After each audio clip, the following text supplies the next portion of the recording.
మానస సరోవర్ యాత్ర ప్లాన్ చేస్తున్నారా? నమ్మకంగా సేఫ్ గా మీ కలల మానస సరోవర్ యాత్రని ట్రావెల్ టర్న్స్ తో నిజం చేసుకోండి. మరిన్ని వివరాలకు ఈ నెంబర్కు కాల్ చేయండి.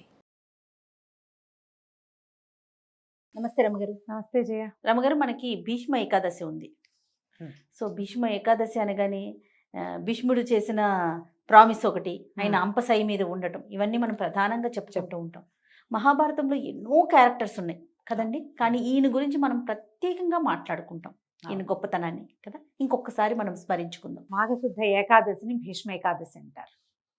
సంవత్సరం అంతా మనకి ఏకాదశులు కనపడతాయి. తెలుగు మాసాలలో ప్రతి మాసంలోనూ 2 ఏకాదశులు వస్తాయి. కొన్ని ప్రఖ్యాతమైనవి, ప్రత్యేకమైనవి ఉండగా కూడా ఈ మొత్తం 24 ఏకాదశులు మనకి ఉపవాస దినాలుగా చెప్పబడ్డాయి. ఏకాదశి విష్ణువు యొక్క ఆయన అంశస్వరూపంగా చెప్పబడుతుంది. ఆయనలోంచి బయటకు వచ్చిన ఒక శక్తిగా.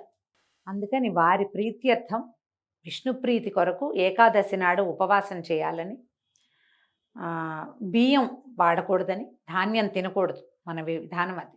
మొత్తం ఈ రోజంతా ఉపవసించి రాత్రికి నిద్రపోకుండా ఉండి మర్నాడు ద్వాదశి పారణ చేస్తే ఏకాదశి వ్రత ఫలితం లభిస్తుందని మనకి ప్రత్యేకంగా చెప్పబడుతుంది. ఈ 24 ఏకాదశులు ఇదే విధంగా చేయాలి. ప్రతి హిందువు పాటించవలసిన విధానంగా చెప్పబడింది. పూర్వకాలం ఇంచుమించుగా అందరూ ఈ జాతి నియమం లేకుండా అందరూ ఏకాదశి నియమాలు పాటించేవాళ్ళు. వారి వారి విధుల్లో, కమ్యూనిటీస్లో చెప్పబడిన విధానం ప్రకారం ఎవరెవరు ఎంతెంత ఎలా చేయాలి అనేది చెప్పబడి ఉండేది పూర్వం. క్రమంగా మనకి విధానాలు మారినాయి, రోజులు మారినాయి. అయినా కూడా ఏకాదశి ఉపవాసం అనేది సార్వజనీన నియమంగానే ఉండింది. అయితే ఇందులో తొలి ఏకాదశి చాలా ముఖ్యమైనది, ముక్కటి ఏకాదశి ముఖ్యమైనది. ఇందులో ఒక ఏకాదశి, తొలి ఏకాదశి నాడు విష్ణుమూర్తి నిద్రలోకి వెళ్ళిపోతారు. అక్కడి నుంచి ఇంకొక కార్తీక శుద్ధ ఏకాదశినేమో మనం ఉత్థాన ఏకాదశిగా వాళ్ళ నిద్రలేస్తారు. ఇవన్నీ చెప్పుకుంటూ ఉంటే అన్నీ విష్ణునామానికి సంబంధించినవి, విష్ణువు వల్ల మనకి లభించేవి, వాటి గురించే చెప్తే ప్రత్యేకంగా ఒక వ్యక్తి పేరుతోటి ముడిపడి ఉన్నది భీష్మ ఏకాదశి. అందుకని ఈ భీష్మ ఏకాదశిని కూడా ప్రత్యేకమైన ఏకాదశిగా మనం గుర్తిస్తాం, చెప్పుకుంటాం. మన ముందు యుగంలో చాలా ఎక్కువ జీవన ప్రమాణం కలిగిన వాడు, అత్యద్భుతమైనటువంటి ప్రామాణికమైన జీవన విధానం కలిగిన వాడు భీష్ముడు. ఆయనకి సహజంగా దేవవ్రతుడు అనే పేరున్నప్పటికీ ఆయన చేసిన మహాప్రతిజ్ఞ కారణంగా ఆయనకి ఆ భీష్ముడు అనే పేరు వచ్చింది. భీషణమైన ప్రతిజ్ఞ, మానవ మాత్రుడు నిలవలేని, చేయలేని అతి గట్టి ప్రతిజ్ఞ. ఒక వివాహయోగ్యమైన యువకుడు, వివాహయోగ్యుడు, పట్టాభిషేకానికి సిద్ధంగా ఉన్నవాడు, తన తండ్రి కోరిక తీర్చడం కోసం నేను వివాహం చేసుకోను, పట్టాభిషేకం చేసుకోను అని భీషణమైన ప్రతిజ్ఞ చేసి తండ్రికి ఆయనకి కావలసిన వివాహం చేసి ఆ తండ్రికి పుట్టిన కుమారులని పెంచి పెద్ద చేసి వాళ్ళకి వివాహాలు చేసి వాళ్ళ పిల్లల్ని వాళ్ళకు కూడా సంతానం కలగకపోతే సంతానం కలిగేందుకు దారిని అన్వేషించి వాళ్ళకి సంతానం కలిగితే ఆ పిల్లలకు కూడా వివాహాలు చేసి వాళ్ళకి కలిగిన కుమారులకు కూడా వివాహాలు చేసి ఇన్ని తరాల వివాహాలని దగ్గర ఉండి నిర్వహించి, ఇన్ని తరాల పెంపుదలని దగ్గర ఉండి నిర్వహించి, తన కోసం ఒక్కదాన్ని కూడా ఉంచుకోకుండా చివరికి తనకి కావలసినట్టుగా ఇచ్ఛామరణాన్ని పొందినవాడు భీష్ముడు. ఈ కథంతా చెప్తే మహాభారతం మొత్తం చెప్తాం మనం. ఇలా చేయగలిగేవాడు ఇంకెవ్వరూ లేరు. అందుకనే భీష్మ పితామహుడు ప్రత్యేకమైన వాడు. అవునండి, ఆ ప్రత్యేకత వల్లే ఈ ఏకాదశికి ఆయన పేరు వచ్చింది. ఇచ్ఛామరణాన్ని పొంది ఉన్నాడు ఆయన. ఎప్పుడు కావాలంటే అప్పుడు మరణించవచ్చు. ఆయన చాలా పెద్దవాడైపోయినా మునిమనవలు రాజ్యాలకి వచ్చినా కూడా, మనవలు రాజ్యానికి వచ్చారు, కౌరవులు పాండవులు ఆయన తమ్ముడి మనవలు కదా, తమ్ముడి మనవలు సరే క్షేత్రజులు కానీ ఎలాగైనా కానీ వాళ్ళు రాజ్యానికి వచ్చి వాళ్ళందరూ పెద్దవాళ్ళై వాళ్ళ పిల్లలు కూడా పెళ్ళిళ్ళయి వాళ్ళకు కూడా పిల్లలు పుట్టే సమయం వచ్చినా కూడా ఆయనకి ఏమి జీవితాన్ని త్యజించాలన్న ఉద్దేశం అది ఎప్పటికీ కలగల. ఆయన హాయిగానే ఉన్నాడు. ఎప్పుడైతే కురుక్షేత్ర సంగ్రామం జరిగిందో, కురుక్షేత్రంలో గాయపడి ఆయన దెబ్బతిని పడిపోయినాక అప్పుడు ఆయన తనకి ఉన్నటువంటి ఇచ్ఛామరణం అనే వరాన్ని ఆయన పొందారు. ఇది ఈయన యుద్ధం మొదలుపెట్టిన 10వ రోజున పడిపోయారు. కురుక్షేత్ర యుద్ధం. ఈ కురుక్షేత్ర యుద్ధం ఎప్పుడు మొదలైంది ఇవన్నీ మనకు తెలిసినవే. మార్గశిర శుద్ధ ఏకాదశి నాడు గీతా జయంతి జరుపుకున్నాం మొన్న మనం, 2 నెలల క్రితం.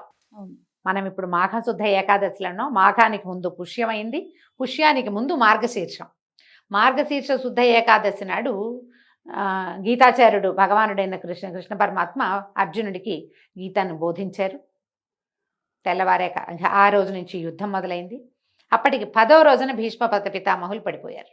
పడిపోతే ఆయన మరణించకుండా తనకి మరణాసన్నమైన రోజున ఏ రోజున తన ప్రాణాలు విడవాలో అది ఆలోచించుకుని, ఇది దక్షిణాయనము, ఉత్తరాయణ పుణ్యకాలం వరకు నేను జీవించి ఉండి నా ప్రాణాన్ని విడిచిపెడతానని చెప్పి ఆయన ఒళ్ళంతా బాణాలు గుచ్చుకుని ఉంటే నాకు ఒక సరైన శయ్యను ఏర్పరచమంటే మనవడైన అర్జునుడు, ఏ అర్జునుడి బాణమైతే ఆయన పడిపోవటానికి కారణమైందో అదే అర్జునుడు పరమ భక్తితో ఆయనకు ఒక అంపశయ్యను ఏర్పరిచాడు.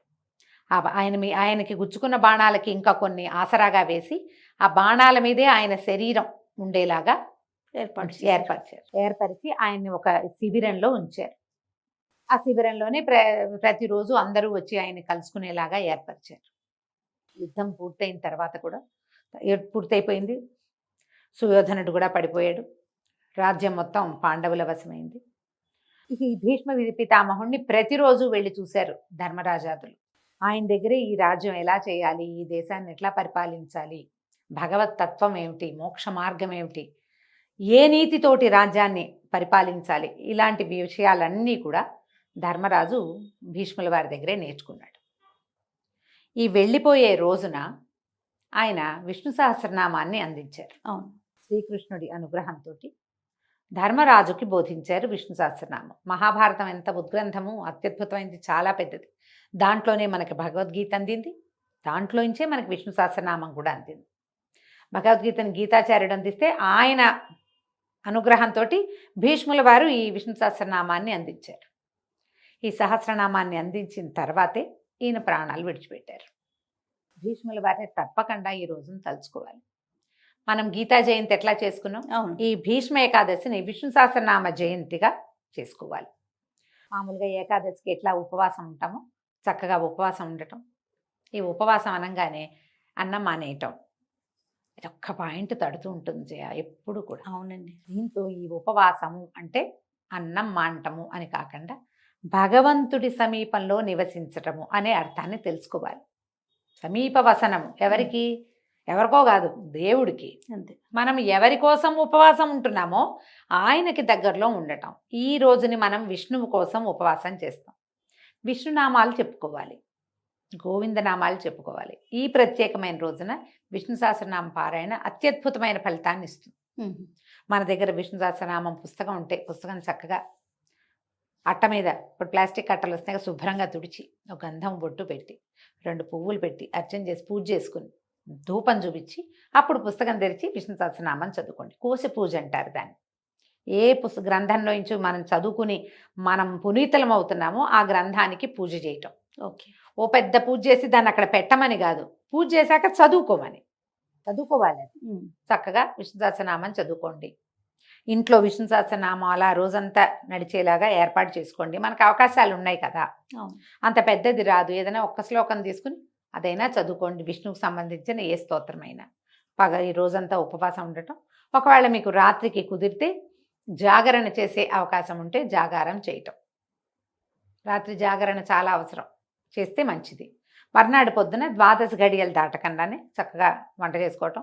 ఎవరైనా బ్రాహ్మణోత్తముడికి భోజనం పెట్టగలిగితే సాటి వాళ్ళకి ఎవరికైనా, బ్రాహ్మణుడికి అంటే బ్రాహ్మణులకనే కాదండి, మీ అవకాశాన్ని బట్టి సాటి వారికి ఎవరికైనా రండి, ఇవాళ మేము ద్వాదశపారాయణ చేస్తున్నామని ఫ్రెండ్స్ని స్నేహితులు కూడా పిలుచుకోవచ్చు. వాళ్ళకి భోజనం పెట్టి మీరు భోజనం చేయండి. ద్వాదశి నాడు పగలు నిద్రపోవద్దు. సహస్రనామ పారాయణ చాలా ముఖ్యం. మీకు కుదిరితే ఎవరైనా 2-3 పుస్తకాలు ఉంటే ఎవరికైనా చదువుకోవటానికి ఇవ్వండి, అది కూడా చాలా మంచిది. మీ అవకాశాన్ని బట్టి ఈ భీష్మ ఏకాదశి పర్వదినాన్ని సుసంపన్నం చేసుకోండి. ఒకవేళ ఉపవాసం ఉండలేని వాళ్ళు, ఓపిక లేని వాళ్ళు, మందులు వేసుకునే వాళ్ళు, గర్భవతులు, పెద్దవాళ్ళు, చిన్నపిల్లలు, పసిపిల్లలున్న తల్లులు చేయకపోతే ఎలాగా, ఇలా చేయకపోతే మాకు కుదురుతుంది, చక్కగా కుదురుతుంది.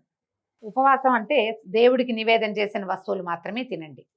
ఇది ఒక ఈజీ మెథడ్. పొద్దున్నే వంట చేసేసుకోండి, నివేదన చేయండి, అదే తినండి. మధ్యలో బిస్కెట్లు తీద్దామా, చాక్లెట్ తీద్దాం, బాదం పప్పులు తిందాం ఏమనుకోవద్దు. పళ్ళు గిళ్ళు ఏముంటే పళ్ళు కూడా దేవుడికి నివేదన చేయండి, అవి పుచ్చుకోండి. ప్రసాదం తింటే అట్టే తప్పులేదు, ఉపవాసం కిందే వస్తుంది. సహస్రనామం తప్పకుండా చదువుకోండి. మీ అవకాశాన్ని బట్టి ఈ రోజుని సుసంపన్నం చేసుకోండి. తప్పకుండా రమ్మగారు. నమస్తే. నమస్తే జీ.